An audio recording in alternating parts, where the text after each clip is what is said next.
तो हेलो बच्चों, नवाभा YouTube channel में आपका स्वागत है। आज हम 2020 का केमिस्ट्री का पेपर लेकर आए हुए हैं। अगर अभी तक आपने पुराने ईयर के पेपर नहीं देखे हैं 2019 और 2018 के, तो इसी वीडियो के नीचे जो डिस्क्रिप्शन बॉक्स में लिंक दिया हुआ है उस लिंक को जरूर फॉलो करें और पिछले सालों के सभी वीडियो जरूर कर लें और सभी सब्जेक्ट के एक ही दिन कर लें। कभी कभी बहुत सारे लोग हो रहे हैं, ऐसे बहुत सारे बच्चे बोल रहे हैं कि सर 1 साल का कर रहे हैं लेकिन पिछले साल का हम आलस के कारण छोड़ दे रहे हैं। तो ये आप बहुत बड़ी गलती कर रहे हैं। एक बार में 2-3 दिनों का वक्त लें और सभी विषयों के पिछले 3 वर्षों के जरूर से कर लें। इससे एक आपको एक पैटर्न पता चलेगा कि किस चैप्टर से किस तरह के प्रश्न आ रहे हैं। इससे आपको बहुत ज़्यादा हेल्प होगा और आपको एग्ज़ाम में कभी भी एक तरह का अलग तरह का भय नहीं लगेगा, बल्कि आपको वहाँ पे ऐसा लगेगा जैसे कि हम पहले से इन सभी क्वेश्चन को एक बार देख चुके हैं, उनके पैटर्न को आप देख चुके हैं। तो इसलिए मैं एक बार और रेकमेंड करूंगा कि इस वीडियो के नीचे दिए गए डिस्क्रिप्शन बॉक्स में जाके सभी वीडियोज एक बार जरूर कर लें और इस वीडियो को लास्ट तक देखें, अंतिम तक देखें। तो देखिए, ये आपको जो केमिस्ट्री का पेपर है वो 70 नंबर का है और फुल पास मार्क आपका 23 है। आपको जो टाइम ड्यूरेशन अलॉट की गई है वो 3 आवर्स है। यहाँ पे एक बार आप देख सकते हैं कि सभी क्वेश्चंस मैंडेटरी हैं, सभी कंपलसरी हैं। 1 to 8 जो क्वेश्चंस है वो मल्टीपल चॉइस क्वेश्चंस है, वो 1 मार्क्स कैरी करते हैं। 9 to 15 आपके 1 मार्क्स हैं लेकिन वेरी शॉर्ट आंसर टाइप हैं। उसके बाद आप देख पा रहे होंगे 16 to 23 short answer type 2 marks वाले हैं। 24 to 31 आपके 3 मार्क्स के हैं, बाकी सभी 5 नंबर वाले हैं। तो चलिए हम देखते हैं किस तरह के प्रश्न आपके इस साल आए हुए हैं। तो आप देख पा रहे होंगे जो पहला क्वेश्चन है वो आपका पहला ही चैप्टर से है, सब्सटेंस वाला चैप्टर से। जो आपको याद होगा क्रिस्टल का जो आपका जो फॉर्मेशन होता है, orthorhombic crystal system axial angles दिए हुए हैं और किस तरह के होते हैं। तो वो आपको एक टेबल ही बना हुआ है आपकी बुक में, तो उस टेबल को आप याद रखें, उससे प्रश्न हर साल आ जाते हैं। ठीक है, आपको याद होगा सेंटर्ड, बॉडी सेंटर्ड, फिर उसके कितने उसमें एटम भाग लेते हैं, वो सारे प्रश्न इसमें आते हैं। तो आप जरूर कर लें। उस तरह के प्रश्न आपको कभी इस साल तो कभी इस तरह के दिख रहे होंगे, अभी एंगल वाले, लेकिन कोई साल एटम वाले होते हैं। तो उस तरह के आप ट्राई जरूर करें। फिर देखिए, ट्राइमोलिकुलर रिएक्शन का आपको यहाँ पे एग्जाम्पल बोल रहा है कि कौन सा है, तो आपको देखनी है।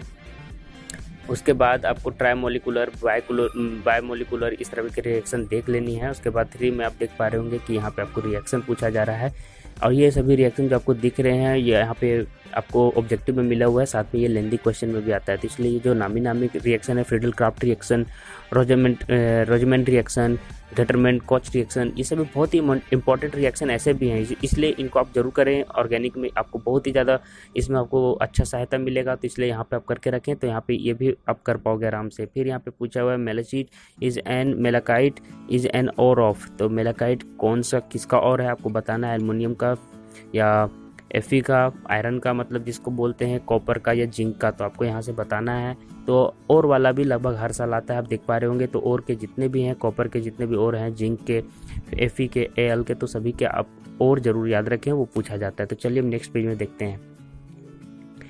नेक्स्ट पेज में आप देख पा रहे होंगे यहाँ पे भी रिएक्शन ही पूछा गया है कि यहाँ पे रिएक्शन का मतलब कि क्या बनेगा, आपको उत्पाद बताना है, मतलब कि प्रोडक्ट क्या बनेगा वो आपको यहाँ पे बतानी है। उसके बाद फिर उसका अगला प्रश्न भी वही है, आपको यहाँ पे आपको बताना है कि एसीटोन बनेगा, प्रोपीन बनेगा। तो ये सभी प्रैक्टिस करें आप रिएक्शंस की। और उसके बाद अगला 7th नंबर में glucose and example of, glucose किसका एग्जाम्पल है, फिर बेंजल्डिहाइड और प्लस ओ, फिर प्रोडक्ट क्या बनेगा, तो ये करके जाएं। तो आपको ऑर्गेनिक यहाँ देख पा रहे होंगे अच्छे क्वेश्चन आते हैं ऑर्गेनिक से, तो ऑर्गेनिक की आप अच्छे से प्रैक्टिस करें। रिएक्शंस की जितने भी इंपॉर्टेंट रिएक्शंस हैं सबको बना के आप देख लें और जो इंपॉर्टेंट सब्सटेंस हैं उसके जो फॉर्मेशन है उसको भी आप याद रखें ताकि उससे भी प्रश्न नंबर आए तो आप बना सको। तो चलिए हम नेक्स्ट पेज में जाते हैं। नेक्स्ट पेज में आपका जो अति लघु प्रश्न वेरी शॉर्ट टाइप है, 1 नंबर वाले लिखने वाले हैं। ये देखिए, calculate the rate of the reaction, ये आपका केमिकल काइनेटिक्स से है। तो केमिकल काइनेटिक्स से अच्छे प्रश्न आते हैं, न्यूमेरिकल आते हैं और एक और न्यूमेरिकल आपका आता है शुरू वाले चैप्टर जिसमें क्रिस्टल वाला है वो चैप्टर से। तो वो दोनों चैप्टर आप करें। जहाँ पे बॉडी सेंटर्ड वाला जो चैप्टर है उसका नाम मैं भूल जा रहा हूँ, मैंने बहुत पहले पढ़ा है, तो ये सभी आप कर लें, उससे न्यूमेरिकल आते हैं। सॉल्यूशन चैप्टर को जरूर करके रखिए। 3 चैप्टर सॉल्यूशन, केमिकल काइनेटिक्स और मैंने जो आपको बताया क्रिस्टल वाला, वहाँ से आपको ये सभी न्यूमेरिकल्स मिलेंगे। Right the source of vitamin A, vitamin A का सोर्स लिखना, ये लास्ट पेज का है क्वेश्चन है आपका, लास्ट चैप्टर का मतलब कि क्वेश्चन है आपकी बुक का। तो ये सभी आसान है, आप देख लें। उसके बाद कोलाइडी विलियन, dispersion phase, medium dust, colloidal solution, ये सभी बहुत ही आसान है, तो इन सभी चीज़ों को आप कर लें। ये बहुत ही आसान चैप्टर था। ठीक है। विच पॉलीमर इज, ये भी पॉलीमर चैप्टर से है, आसान है, इसको आप जरूर करके जाएं। इससे 3 या 4 नंबर के आते हैं। अच्छा, एक बार मैं बता रहा हूँ कि किस चैप्टर से कितने सारे प्रश्न, कितने नंबर के प्रश्न आते हैं, वो आप एक डाटा बनाए पिछले 3 सालों का, उसके अनुसार आप तैयारी करें, ठीक है। जिन चैप्टरों का वेटेज ज़्यादा रहेगा उनको आप ज़्यादा ध्यान देंगे, और जो आपको आसान भी लगे वही चैप्टर को पहले करना है। राइट आईयूपैक नेम आपको यहाँ पे लिखनी है, ये भी आता है। What is the 3 letter symbol for amino acid लिखना है, प्रोलिन। उसके बाद एग्जाम्पल देना है ट्रैंक्विलाइजर का। और उसके बाद देखिए जो आपको 2-2 नंबर वाले प्रश्न है उसमें पूछ रहा है सॉल्ट ब्रिज क्या है। ये लगभग मैंने देखा है बहुत सारे प्रश्न आते हैं सॉल्ट ब्रिज के, तो सॉल्ट ब्रिज का आप पढ़ लें। उसके बाद role of silica in the metallurgy of copper, silica का क्या रोल है ये आपको याद रखनी है कि कॉपर का जब मेटलर्जी किया जाता है, निकाला जाता है, तो व्हाट हैपन्स व्हेन, जो प्रश्न है देख लें रिएक्शन में किस तरह के काम करते हैं जब ये दोनों रिएक्शन होते हैं तब। उसके बाद रीजन्स बताने हैं इनके। ट्रांजिशन मेटल, देखिए ट्रांजिशन मेटल और ये जो मेटल वाले चैप्टर हैं इनऑर्गेनिक से आते हैं, तो इनसे बहुत ही आसान चैप्टर माना जाता है। ये मेमोरी बेस्ड होते हैं, तो इनकी प्रैक्टिस कर लें और आप अच्छे से एग्जाम।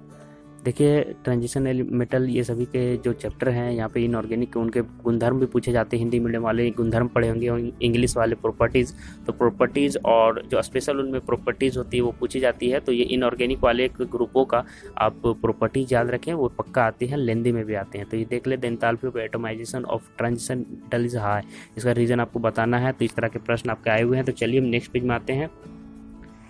नेक्स्ट पेज में देखिए आपको कि कंप्लीट द फॉलोइंग, यहाँ पे फॉलोइंग कर उनका पूरा करना है, जो बनेगा वो बताना है।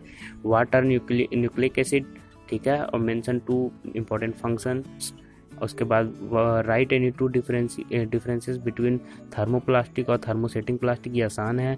और ये देखिए बहुत ही अच्छा आसान चैप्टर से आता है पॉलीमर से, तो इसको आप जरूर करके जाएँ, इनको लिख के आएंगे। और इसका अगला प्रश्न आप देख पा रहे होंगे, tincture of iodine what is it's use, ये आपको लिखनी है। उसके बाद जो देखिए अगला जो 3-3 नंबर वाले प्रश्न है देखिए आ रहे होंगे, न्यूमेरिकल किस चैप्टर से आ रहा है, calculate the atomic radius and density of silver.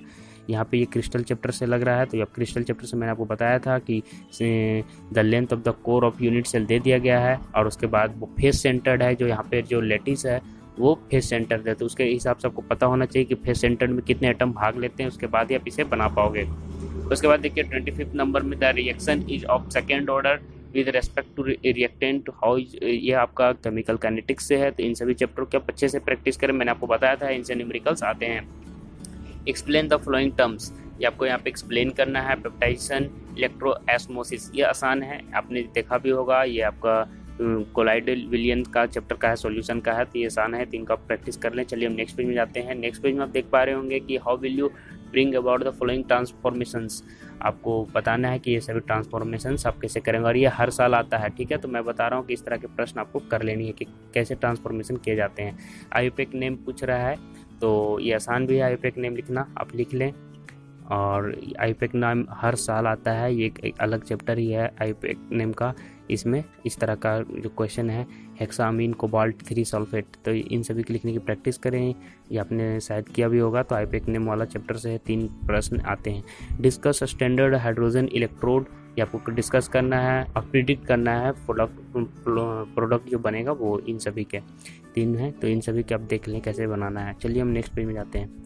Next page में आप देख पा रहे होंगे कि कंप्लीट द फॉलोइंग, वहाँ पे पूरा करना है उन रिएक्शंस को। अब देखिए दुर्गतरीय प्रश्न जो 5 नंबर वाले हैं वो मैं आपको दिख रहा हूँ कि कौन कौन से चैप्टर से आए हुए होंगे। देख रहे हैं ग्राम पर मिलीलीटर क्यूब, ये आपको सॉल्यूशन चैप्टर से है, और उसी का जो और में प्रश्न है वो आप देख पा रहे होंगे। मोलारिटी जो दिया हुआ है वो भी सॉल्यूशन के चैप्टर का है। तो मैंने आपको बताया था कि सॉल्यूशन चैप्टर का अच्छा वेटेज है, सॉल्यूशन चैप्टर से देखिए आप न्यूमेरिकल देख पा रहे होंगे 5 नंबर का। उसके बाद give the principle involved in preparation of sulphur dioxide in the laboratory, how does एसओटी। मैंने बताया था कि सभी विभिन्न प्रोडक्ट के जो मेन प्रोडक्ट हैं उनकी प्रिपरेशन को आपको याद रखनी है, उनसे आते हैं प्रश्न, तो आप देख लीजिए। चलिए हम नेक्स्ट पेज में जाते हैं। नेक्स्ट पेज में आप देख पा रहे होंगे कि ड्रॉ द स्ट्रक्चर्स, ये बहुत ही आसान है। एस ब्लॉक आपको बहुत ही अच्छा चैप्टर है, S block P block, sorry P block सबसे लंबा चैप्टर है, लेकिन वो बहुत ही इंपॉर्टेंट चैप्टर है। मैं बहुत दिन हो गया तो मैं भूल गया हूँ, लेकिन एस या पी ब्लॉक, लेकिन पी ही ब्लॉक मुझे लग रहा है। पी ब्लॉक बहुत ही लंबा चैप्टर है, तो उससे बहुत ही अच्छा वेटेज रहता है, तो उस चैप्टर को आप जरूर से करके जाएं। उसके बाद देखिए शॉर्ट नोट्स लिखना है इनके, आपको मैंने बताया था कि ये सभी आते हैं important. Clemmensen reduction, Wurtz reaction, Hell Volhard Zelinsky की रिएक्शन, इन सभी की आप प्रैक्टिस करें और में अथवा में जो इस तरह के रिएक्शन है उसको पूरा करना है कि एक्स वाई जेड में क्या होगा। तो इस तरह के प्रश्न 2020 में आपको पूछे गए थे।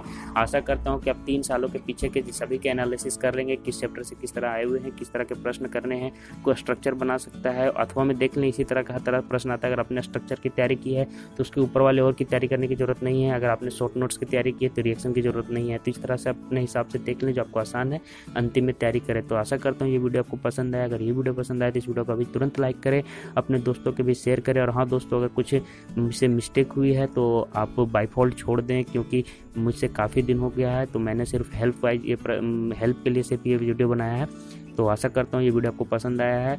और आप अभी हमारे इस चैनल को और एक बोर्ड आभा है, दोनों चैनलों को, बोर्ड आभा और नो आभा दोनों को चैनलों को सब्सक्राइब करके रखें, क्योंकि दोनों में आपको आपके जेक बोर्ड से रिलेटेड सभी वीडियोज़ मिलते रहेंगी। तो आप लोगों का दिन अच्छा रहे, आगे आने वाले एग्जाम्स के लिए आपको ढेर सारी